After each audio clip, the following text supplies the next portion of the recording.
करते हैं छत्तीसगढ़ की खबरों की। छत्तीसगढ़ की सियासत एक बार फिर से गर्मा गई है। छत्तीसगढ़ महाराष्ट्र की सीमा पर नारायणपुर में सुरक्षा बलों और नक्सलियों की मुठभेड़ में सुरक्षा बलों को बड़ी सफलता हाथ लगी है। तो निःशुल्क डोंगरगढ़ दर्शन यात्रा को मुख्यमंत्री विष्णुदेव साय ने हरी झंडी दिखाई। कांकेर जिले के नरहरपुर विकासखंड में शिक्षा को रोचक बनाने के लिए एक शानदार पहल की गई। तो महासमुंद जिले के बागबहरा ब्लॉक से एक हैरान कर देने वाली तस्वीरें भी सामने आई।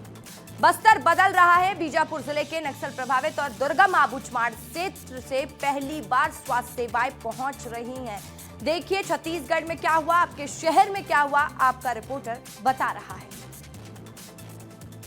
पूर्व गृह मंत्री ननकीराम कंवर ने लेटर बम फोड़ा है। कोरबा कलेक्टर के खिलाफ मुख्यमंत्री विष्णुदेव साय को पत्र लिखा है। पत्र लिखने के बाद छत्तीसगढ़ की सियासत गर्म हो गई है।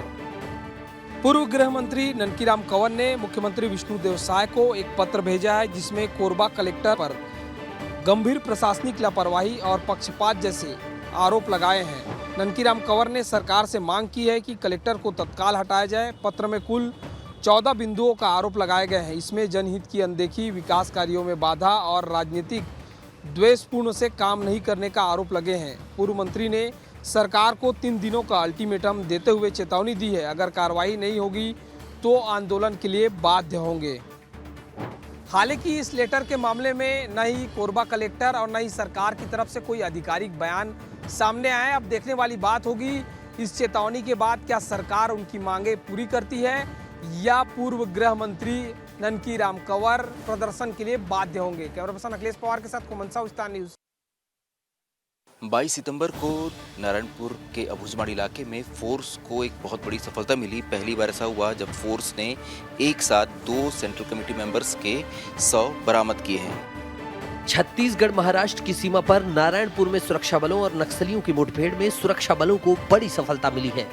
मुठभेड़ में सीसी मेंबर रामचंद्र रेड्डी और सत्यनारायण रेड्डी को मार गिराया गया है। दोनों नक्सलियों पर 80 लाख से ज्यादा का इनाम घोषित था। नक्सलियों के पास से AK-47 समेत भारी मात्रा में हथियार, गोला बारूद मिले हैं। दोनों नक्सली लंबे समय से अबूझमाड़ में सक्रिय थे और कई बड़ी वारदातों को अंजाम देने में इनका हाथ था। जवानों ने इनके शव बरामद कर लिए हैं और इसके साथ ही भारी मात्रा में हथियार बरामद किया है। काली माता सेवा समिति द्वारा 300 से ज्यादा श्रद्धालुओं को आज डोंगरगढ़ की दर्शन के लिए रवाना किया गया। मुख्यमंत्री विष्णुदेव साय ने हरी झंडी दिखाई है। राजधानी रायपुर में शुरू हुई निःशुल्क डोंगरगढ़ दर्शन यात्रा को मुख्यमंत्री विष्णुदेव साय ने आकाशवाणी स्थित काली मंदिर परिसर से हरी झंडी दिखाकर रवाना किया। इस मौके पर उप मुख्यमंत्री विजय शर्मा, सांसद और विधायक सुनील सोनी, महापौर मीनल चौबे भी मौजूद रहीं। इस विशेष यात्रा के तहत हर दिन लगभग 300 श्रद्धालुओं को डोंगरगढ़ ले जाया जाएगा। सरकार द्वारा यह सेवा पूरी तरह निःशुल्क उपलब्ध कराई जा रही है, जिससे हर वर्ग के श्रद्धालु लाभान्वित हो रहे हैं। इस यात्रा का उद्देश्य है कि ज्यादा से ज्यादा श्रद्धालु मां बमलेश्वरी के दर्शन कर सके और पर्व के इस पावन अवसर पर आस्था से जुड़ सके। इसी तरीके का सिलसिला जो है पिछले 5 दिनों तक चलता है। जो समिति के सदस्य हैं वो लोगों को बुलाते हैं, उनको निःशुल्क माता रानी के दर्शन कराते हुए नजर आते हैं। कैमरा पर्सन किशन साहू के साथ कोमन साहु, विस्तार न्यूज, रायपुर। कांकेर जिले के नरहरपुर विकासखंड में शिक्षा को रोचक बनाने की एक शानदार पहल की गई है, जहां एक स्कूल समन्वयक छात्रों के लिए कौन बनेगा करोड़पति की तर्ज पर एक ऑनलाइन प्रतियोगिता शुरू की है। टीवी पर आपने कौन बनेगा करोड़पति देखा होगा, लेकिन अब कांकेर के नरहरपुर ब्लॉक में इसे शिक्षा का माध्यम बना दिया गया है। संकुल समन्वयक बसंत साहू ने सोशल मीडिया के जरिए KBC स्टाइल में एक ऑनलाइन क्विज प्रतियोगिता शुरू की है। इस प्रतियोगिता में फास्टेट फिगर फर्स्ट राउंड में भी शामिल है। जैसे ही सवाल स्क्रीन पर आता है, छात्र तुरंत अपने मोबाइल पर विकल्प चुनते हैं और सही जवाब लॉक करते हैं। सबसे तेज और सही जवाब देने वाले 10 छात्रों को लिस्ट स्क्रीन पर तुरंत आ जाती है। प्रतियोगिता के माध्यम से सभी प्रतिभागी को शैक्षणिक सामग्री पुरस्कार के रूप में दी जाती है, जिससे उनका उत्साह और आत्मविश्वास बढ़ता है। तकनीक का यहाँ प्रयोग दिखाता है कि अगर इच्छा और नवाचार हो तो शिक्षा को भी मनोरंजक और प्रभावशाली बनाया जा सकता है। कांकेर के बसंत साहू की यहाँ पहल आने वाले समय में और भी क्षेत्रों में बदलाव की मिसाल बन सकती है। तामेश्वर सिन्हा, विस्तार न्यूज, कांकेर। एमसीबी जिले के अंतर्गत आने वाले नगर पालिक निगम चिरमिरी के वार्ड क्रमांक 1 और 2 के मध्य एक ऐसी पुलिया है और सड़क है जो बरसात में बह गई है और पुलिया धराशायी हो गई है। नगर पालिक निगम चिरमिरी कार्यालय के पास की सड़क और पुलिया पिछले कुछ दिनों के तेज बारिश में पूरी तरह क्षतिग्रस्त हो गई है। हालात यह है कि अब इस मार्ग से पैदल चलना भी खतरे से खाली नहीं है। इस सड़क से रोजाना बड़ी संख्या में स्कूली बच्चे, स्थानीय नागरिक और कामकाजी लोग गुजरते हैं, लेकिन अब रास्ता बंद होने से उन्हें या तो लंबा चक्कर लगाना पड़ रहा है या जोखिम लेकर क्षतिग्रस्त रास्ते से गुजरना पड़ रहा है।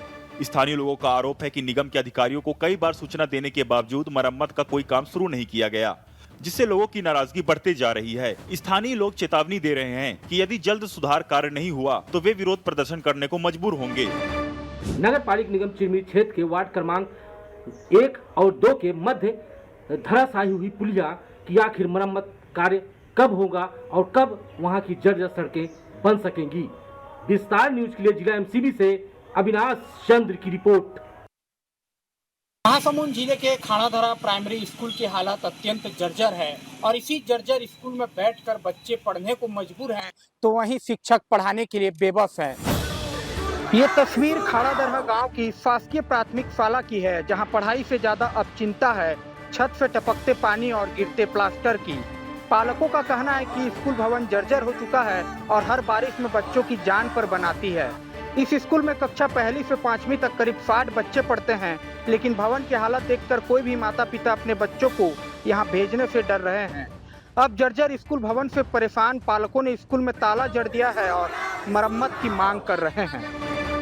बच्चों के भविष्य के साथ साथ उनकी जिंदगी पर भी खतरा मंडरा रहा है और जर्जर स्कूल की हालत को देखकर आक्रोशित पालकों ने आज स्कूल में ताला जड़ दिया और शिक्षा विभाग के खिलाफ जमकर प्रदर्शन किया। अब देखने वाली बात यह होगी कि शिक्षा विभाग कब तक इस मामले में सूद लेता है।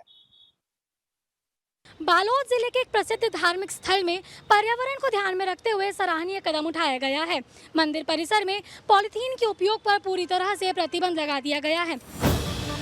नवरात्र में श्रद्धालुओं से भरे रहने वाले बालोद जिले के प्रसिद्ध मंदिर में अब पर्यावरण को लेकर सजगता दिखाई देने लगी है। मंदिर समिति ने परिसर में पॉलीथीन के उपयोग पर सख्त प्रतिबंध लगा दिया है। दरअसल पहले श्रद्धालु नारियल, फूल और अगरबत्ती पॉलीथीन में लेकर मंदिर आते थे, जिससे परिसर में प्लास्टिक कचरे का ढेर लग जाता था। दुकानदार भी इन्हीं वस्तुओं को पॉलीथीन में देते थे, लेकिन अब ऐसा नहीं होगा। मंदिर परिसर में जगह जगह सूचना बोर्ड लगाए गए हैं, जिन पर साफ साफ लिखा है पॉलीथीन प्रतिबंधित है। साथ ही जुर्माने की चेतावनी भी दी गई है। दुकानदारों को वैकल्पिक पैकिंग सामग्री का उपयोग करने के निर्देश दिए गए हैं। बालोद जिले के मंदिर में की गई ये पहल बहुत ही सराहनीय है। अगर जिले के सभी धार्मिक स्थलों में ऐसी ही पहल की जाए तो पर्यावरण संरक्षण के लिए ये एक बहुत महत्वपूर्ण कदम होगा। कैमरा पर्सन अखिलेश पवार के साथ रुचि तिवारी, विस्तार न्यूज। नक्सल हिंसा और दुर्गम भौगोलिक क्षेत्रों के चलते जो बीजापुर पिछले 40 सालों से बुनियादी सुविधाओं से दूर रहा, आज वहां विकास पहुंच रहा है। बदलते बस्तर की बड़ी तस्वीर सामने आई है। स्वास्थ्य विभाग की टीम ने इंद्रावती नदी को नाव से पार करके अंदरूनी इलाकों में स्वास्थ्य शिविर लगाया है। बीजापुर जिले के सुदूर अबूझमाड़ इलाके में बसे कोंडे गाँव तक पहुँचना आसान नहीं है, लेकिन स्वास्थ्य नारी सशक्त परिवार अभियान के तहत स्वास्थ्य विभाग की टीम ने इस मुश्किल रास्ते को पार कर गाँव में स्वास्थ्य शिविर आयोजित किया है। पहली बार यहां लगे इस शिविर में 132 ग्रामीणों की जांच की गई। इनमें 14 मलेरिया, 26 सर्दी खांसी और 25 मरीज त्वचा रोग से पीड़ित पाए गए। यहां विशेष रूप से 10 गर्भवती महिलाओं की संपूर्ण स्वास्थ्य जांच की गई है। उन्हें एनीमिया से बचाव, पोषण, सुरक्षित मातृत्व और प्रसव पूर्ण देखभाल की जानकारी दी गई। साथ ही जरूरी टीके भी लगाए गए। स्वास्थ्य विभाग की यह पहल बीजापुर के अंदरूनी इलाकों में स्वास्थ्य सेवाओं की रोशनी लेकर आई है। छत्तीसगढ़ सरकार की पहल से बस्तर के अंदरूनी इलाके अब बदल रहे हैं और नक्सलवाद खत्म होने के साथ वहां के स्थानीय लोग मुख्य धारा से जुड़ रहे हैं। कैमरा पर्सन अखिलेश के साथ सूर्यांश गौरव, विस्तार न्यूज। रायगढ़ जिले में हाथियों का आतंक थमने का नाम नहीं ले रहा है। देर रात भी हाथियों के दल ने जमकर उत्पात मचाया है और किसानों के फसलों को हाथियों ने रौंद डाला है। देर रात रायगढ़ के राटरोड गांव में 16 हाथियों के झुंड ने धावा बोल दिया। खेतों में खड़ी धान के फसल को भी हाथियों ने रौंद दिया, जिससे किसानों को भारी नुकसान हुआ है।